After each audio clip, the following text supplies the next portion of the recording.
Hey guys, welcome back to another video. If you're new here, my name is Barry. I do Tesla POV style content, mainly focusing on Tesla's full self-driving software and capabilities. So if you're new here, welcome. We're out for a drive right now. We're showing 49 degrees Fahrenheit. I'm going to go ahead and enable full self-driving on my Tesla Model 3 2024 rear-wheel drive right now. And there we go. So the car is now fully engaged in its full self-driving mode, and it should drive itself for the remainder of the route. I first and foremost want to thank all of my new subscribers and all of the support that I've been receiving on this channel from you guys. It's been a very incredible journey to see all of the positive feedback that you guys are providing on my content. So I really appreciate all of your support. I welcome all of the new subscribers as well. We're really growing the channel fast, and it's amazing to see all of your comments. I've been reading each and every one of them, so I really appreciate the support. We're going to be passing this Nissan Sentra here. I am in hurry mode, so the vehicle will be making decisions a little bit faster than in standard and most certainly in chill. And that actually reminds me, I wanted to touch base on the three profiles in more detail in terms of what FSD provides its users. We have three modes that FSD provides all of its users, which is chill, standard, and hurry. And I took some notes. I wanted to dive a little bit deeper into what the profiles actually mean. So I have printed out a little cheat sheet here. Okay, so it's interesting. We're stopping here for this vehicle. Let's see if this Honda CR-V is going to understand that we're stopping for it. Okay, so it did. That is really awesome to see. So the Tesla saw that that car was in the queue waiting to exit. It stopped and allowed that car to exit, just like I would if I was driving. Most of the time, it depends on the traffic situation, but there was pretty much nobody behind us. I think there was one vehicle behind us in that scenario. So FSD recognized that, it slowed down, and it allowed that car to exit and pass out, because we saw that this car in front of us, this red Toyota Corolla, was at a standstill waiting for the light to turn green.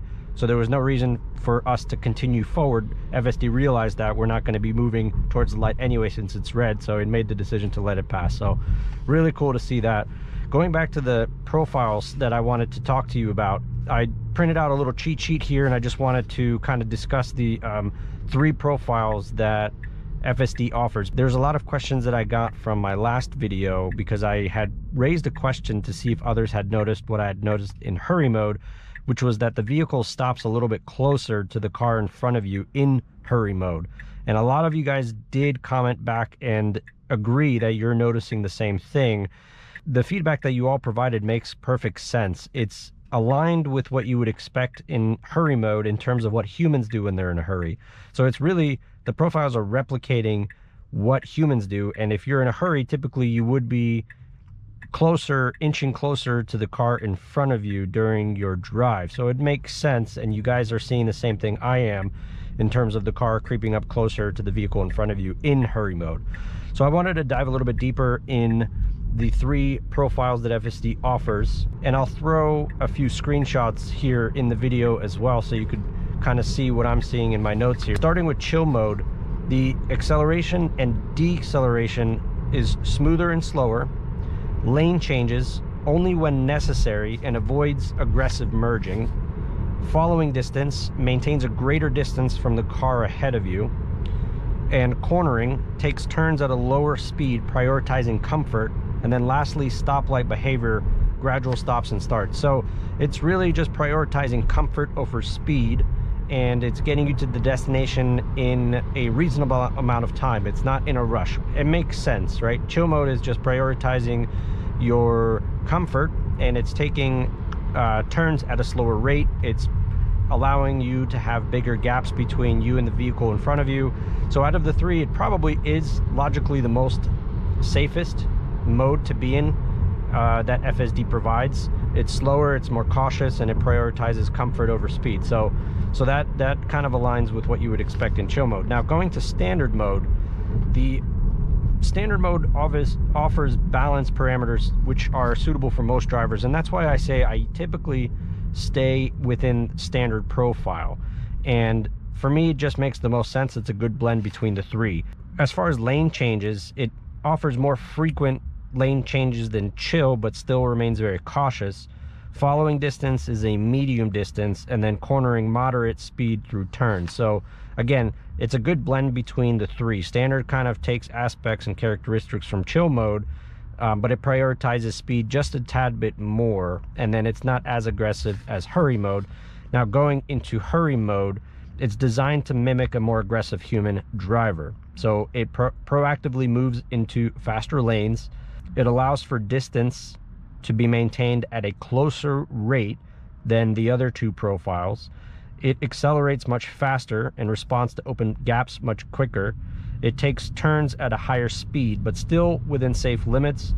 And then it, as far as stoplight behavior goes, it minimal delays in moving off after a green light. So once that green light, once that red light turns green, it's pretty much an immediate response and takes off as quickly as it can in the most safe capacity that it can. So I just kind of wanted to dive a little bit deeper into those three profiles, because to me it's interesting to see the different behaviors that the car takes in those three profiles. And I know a lot of you guys provided really good suggestions and feedback on my last video, so thank you for all your comments.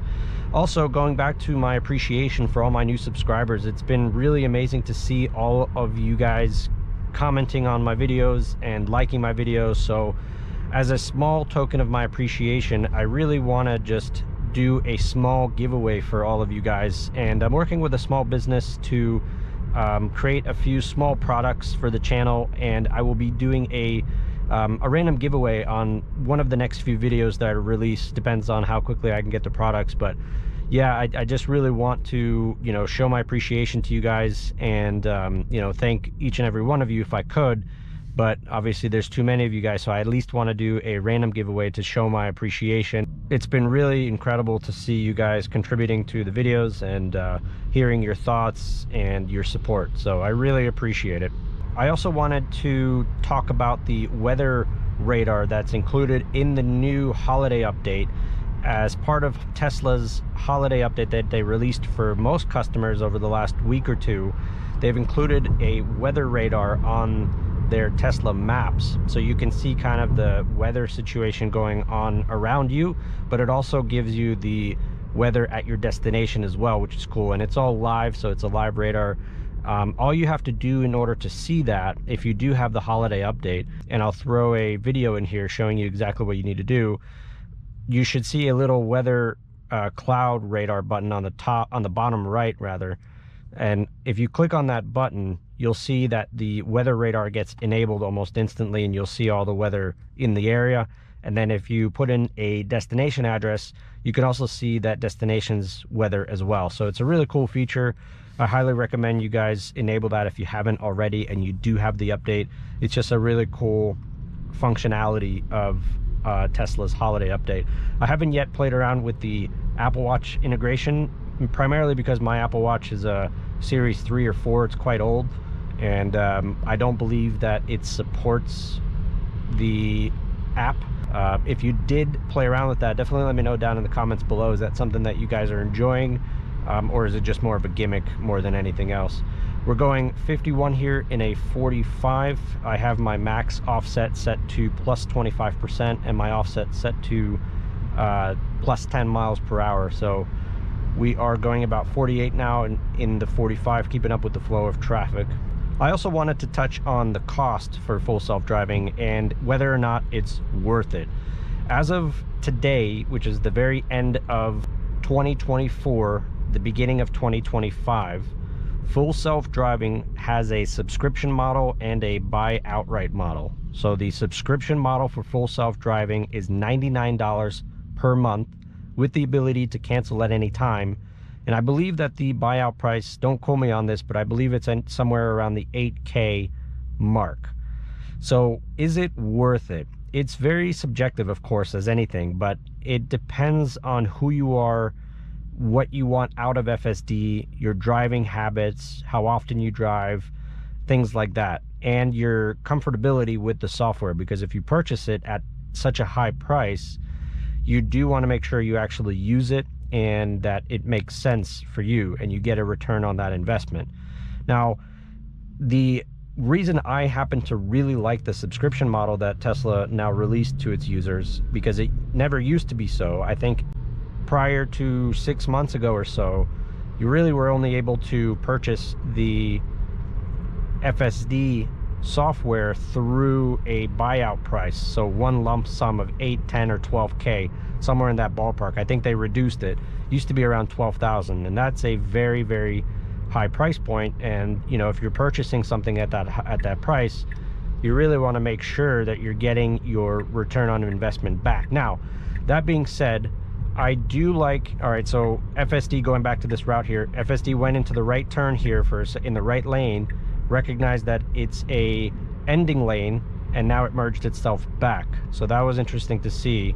I'm glad that it recognized, though. I just want to point out that as soon as it merged to that right lane, it recognized that it was ending and merged right back. So it didn't stall, it didn't hesitate, which is good. That's safe. I would hate to have seen it hesitate, ride out that lane, and then cut somebody else off in the front.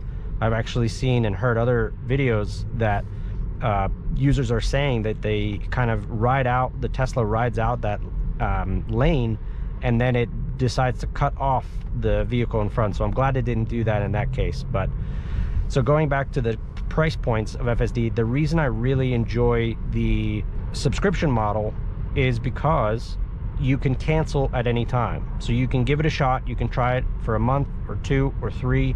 You can try it out. You can see how it works for you in your area and your driving style and your habits. And if you like it, great. You can continue that subscription model, or if you really want, you could buy it outright, but there's no obligation to do so. And so I think that's why it's potentially worth at least the $99 mark for a month if you don't get the free trial. There are a lot of users getting the free trial all across the country. But if you don't get the free trial and you just want to experience it, you are able to subscribe to the model for $99 and try it out for a month, and then cancel with no fees, no hidden fees, nothing like that. It's well documented on Tesla's website as well, and you can try it out. And so I think for $99, it might be worth a try if you're curious. Not everybody's interested in it, and that's totally okay. If you have a need, or if you have an interest and you want to try it out for $99, that is awesome. If you have no need and you don't want to try it out, that's totally fine as well. There's no reason to purchase it even at $99 if you know you're not going to use it. But overall, I mean, I think it depends on the person and how you're using FSD. Your environment and your area also plays a big role. I've been using FSD 80% of the time in the suburbs, and I've taken it out into downtown city areas a few times, a handful of times. And in my honest experience, I haven't seen FSD perform as well in cities as it does in suburbs, which makes sense, right? There's a lot less obstacles. We're coming down here to a quick halt. That car was turning off into this neighborhood, but I've seen suburban routes and traffic succeed over the downtown areas. And like I said, it makes sense, right? Less obstacles, less construction. So if you're in the suburbs and you do a lot of commuting in the suburbs, from my perspective, it does make it comfortable, and it makes life a little bit easier if you do subscribe and try out FSD in a suburban environment. Now, if you are primarily commuting in or around a city, then I would highly suggest that you try it out in the city that you're in. I have not loved it in a city capacity. I think it's done, for me, it has done too many mistakes, and it did not succeed. My stress levels were much higher in a city than a suburban environment. And again, that makes complete sense. I'm not saying that it's comparing, you know, the same environments. It's very different. So if you do find yourself driving in a suburban area, try it out. It's, for me, and my personal experience is all I can talk to, it's been very, very great.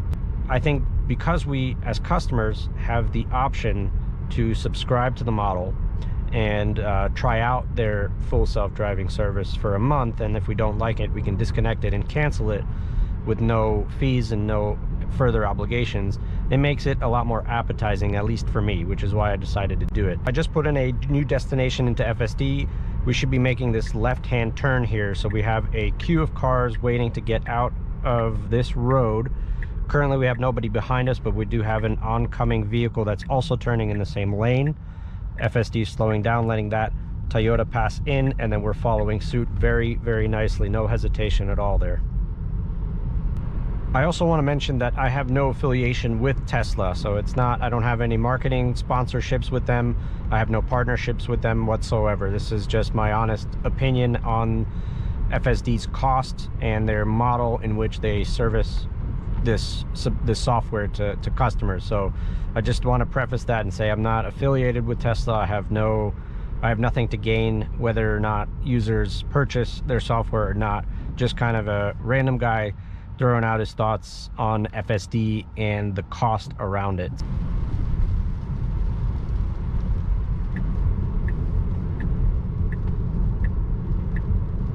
Very nice. You saw FSD there assume the far left lane, and it was pretty much speeding right in there at 40, 42, and it just, as the cars were standing still waiting for the light to turn green, it assumed the far left lane at a pretty high speed and then just went right around it. Again, that hurry mode is kicking in. Also, if you haven't yet subscribed to the channel and you enjoy my content, definitely consider hitting that subscribe button.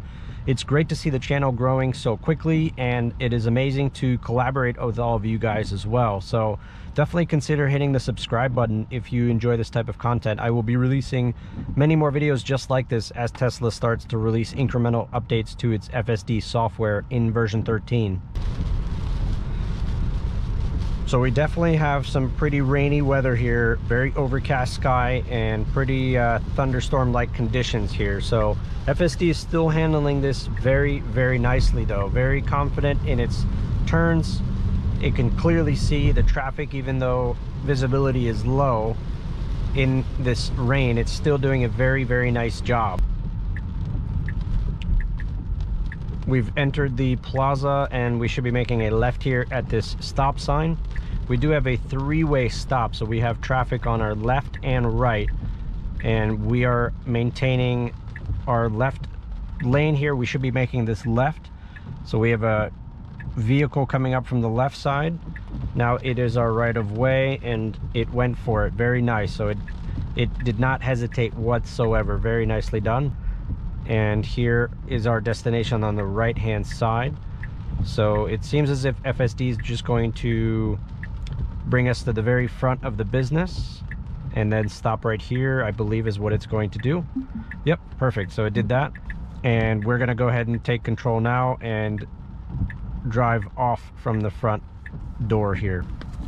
That will do it for today's video, guys. Again, I appreciate all of your support. I hope you enjoyed today's video. If you haven't already subscribed to the channel and you enjoy this type of content, definitely consider subscribing. I'm going to be doing a random giveaway in one of my next videos as well, so be on the lookout for that. Again, thanks for all your support, and I'll catch you guys in the next one.